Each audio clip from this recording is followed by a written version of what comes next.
ৰৈ ৰৈ বিনালে চিনেমাখন যিহেতু মানে ইংলিছত ট্ৰান্সলেট হৈছে, চ' সেইকাৰণে বহুতে সুধি আছে যে চিনেমাখন চালে পইচা উচুল হ'বনে নহ'ব। মই তেতিয়া লগে লগে কৈছোঁ যে পইচা উচুলৰ কথা ইয়াত আমাৰ কাৰণে আহি নপৰেই। এয়া আমাক আৱেগ অনুভূতি যিবোৰ জড়িত হৈ আছে তাত আমি পইচা উচুলৰ কথা ভাবাই নাই। সেইখিনি পিছত ভাবিম বাৰু, কিন্তু সেইখিনি এতিয়াতো ভাবিব পৰা নাই। আৰু মই ভাবোঁ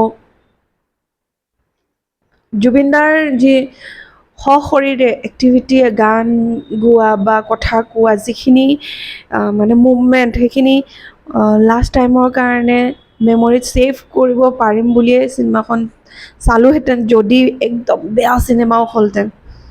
কাৰণ জুবিন দাক আমি বহুত বেছি ভাল পাওঁ অসমৰ মানুহে। আৰু চিনেমাখনৰ কথাটো নকওঁৱেই, চিনেমাৰ কথা মোৰ হিচাপততো চিনেমাখন বহুত বেছি ভাল হৈছে। কাৰণ যিখিনি সমস্যা যি আমাৰ চলি আছে, বহুতেতো ক'ব মহিলাৰ সেই সময় মানে কথাখিনি মানে ননা হ'লেও বেয়া নাছিলে, যিটো আঙুলিটোৰ পাৰ্ট আছে। আৰু ইয়াৰ বাহিৰে অসমৰ যি জ্বলন্ত সমস্যা বুলি ক'বলৈ এটা সময় আছিলে যিটো মানে অসম জ্বলিছিলে বুলি কৈছোঁ। আৰু সেয়াটো এটা পাৰ্টহে দেখাইছে জুবিন দাই, কিন্তু উত্থাপন কৰিছে তাৰ বাবে বহুত বেছি মানে অন্তৰৰ পৰা ধন্যবাদ দিছোঁ। কাৰণ মই যেতিয়া আৰু এইখিনি কথা মই মাৰ মুখৰ পৰা বা মোৰ মাহীৰ মুখৰ পৰা বা মই যেতিয়া ডিব্ৰুগড়ত বিয়া হৈ আহিছিলোঁ তেতিয়া বহুতৰে মুখৰ পৰা মই বহুতখিনি কথাই শুনিছিলোঁ। সেয়াটো বহুত কম, যিখিনি জুবিন দাই দেখালে সেইখিনি বহুত কম বুলি কৈছোঁ। এনেকুৱা কিছুমান ঘটনা হৈছিলে যিবোৰে আপোনালোকৰ গাৰ নোম সিয়ৰাই তুলিব। আৰু এখন উপন্যাস আছে গাঁৱৰ মানুহ, সেইখন মই যেতিয়া পঢ়িছিলোঁ 2 ৰাতি মই শুব পৰা নাছিলোঁ। ইমানেই মানে বেয়া এটা ছাপ মনত ৰাখি দিয়ে নহয়। আপোনালোকেও পঢ়ি চাব, গাঁৱৰ মানুহ যিখন মানে উপন্যাস আছে। সেয়া হিতেশ ডেকা আছিলে তেখেত, মোৰ ওচৰত এতিয়া নাই বৰ্তমান, ঘৰত আছে।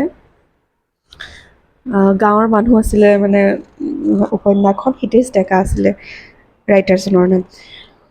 পঢ়ি চাব, খুব মানে সেই সময়খিনি কেনেকুৱা আছিলে আপোনালোকে জানিব পাৰিব। আৰু তাৰ বাহিৰে যিখিনি টপিক দেখাইছে সেইখিনিতো মই ভাবোঁ এইখিনি আমাৰ চলি থকা ব্যক্তিগত জীৱনৰ সমস্যা বা ব্যক্তিগতৰ যিখন অসম সেইখনৰ ওপৰতে দেখালে বহুতখিনি কথা। আৰু তাৰ বাবে মই চিনেমাখন বহুত বেছি ভাল পাইছোঁ, ভাল লাগিল।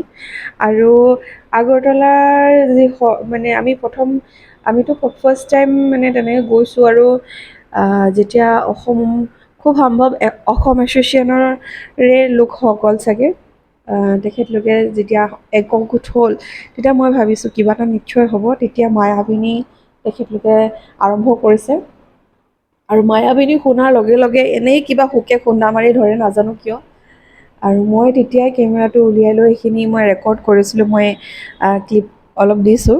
আৰু ভাল লাগিল, জুবিনদাৰ কাৰণে এখন আসনো তেখেতলোকে সজালে, আসনখনো মই আপোনালোকক ফটো দিছোঁ। আৰু লাষ্টত আকৌ মায়াবিনী আৰু ন্যায় কাৰণে যিখিনি তেখেতলোকে মানে জাষ্টিছ ফৰ জুবিন গাৰ্গ বুলি যিখন মানে নেমপ্লেট লৈ আহিছিলে সেইখিনি আমি শ্ব' কৰিছোঁ। তেখেতলোকে হয়তো নিজৰ নিজৰ পেজত আপলোড কৰিছে চাগে, মই এতিয়ালৈকে পোৱা নাই। কিন্তু মই মোৰ ফালৰ পৰা এইখিনি মই দিছোঁ। সেয়াই, জুবিন দা আমাৰ কাৰণে সঁচাকৈ বহুত বেলেগ আছিলে। যোনে অসমখনৰ কথা ভাল পায়, অসমখন অসমীয়া মানে ভাষা, অসমীয়াৰ যি আৱেগ সেইখিনি যদি আছে, সকলোৰে ভাল পাব জুবিন দাক। মানুহ হিচাপে আচলতে মই ভাবোঁ জুবিন দাক সকলোৱে ভাল পায়। যোনে জুবিন দাক মানে বহুত ডিপলি ষ্টাডি কৰিছে, খুব তেখেতৰ গান শুনি ডাঙৰ হৈছে, খুব তেখেতৰ গানবোৰৰ অৰ্থ বুজি পাইছে, তেখেতলোকে সদায়, মই ভাবোঁ সদায় জুবিন দাক মনত ৰাখিব।